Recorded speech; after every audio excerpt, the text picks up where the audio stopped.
Hi hello నమస్తే అండి.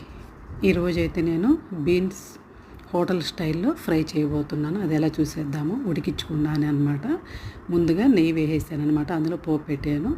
ఆ తర్వాత సన్నగా కట్ చేసి పెట్టుకున్న ఆనియన్స్ వేసేసాను అనమాట. తర్వాత సాల్ట్ వేసాను. ఆ పైన కరివేపాకు వేసి మనం సన్నగా కట్ చేసి పెట్టుకున్న బీన్స్ అండ్ క్యారెట్, సన్నగా కట్ చేసి పెట్టుకున్న పచ్చిమిర్చి, పసుపు అన్నీ వేసి అలా ఒకసారి కలుపుకోవాలన్నమాట. కలుపుకున్న తర్వాత తగినంత సాల్ట్ వేసుకోవాలి. ఆ సాల్ట్ వేశాక కొంచెం వాటర్ వేసి చిన్న మంట మీద మగ్గనివ్వాలన్నమాట. మినిమం ఒక 15 నిమిషాలు. చూసారా, కొంచెం వాడినట్టు అయిపోయినాయి. ఇప్పుడు మళ్ళీ అలా కలుపుకొని ఇంకొకసారి మూత పెట్టి ఉంచేసేయాలన్నమాట. అలా ఉంచిన 15 నిమిషాల తర్వాత చూసారా, మంచిగా మగ్గిపోయినాయి అనమాట. లైట్గా కొబ్బరి కారం వేసుకున్నాను.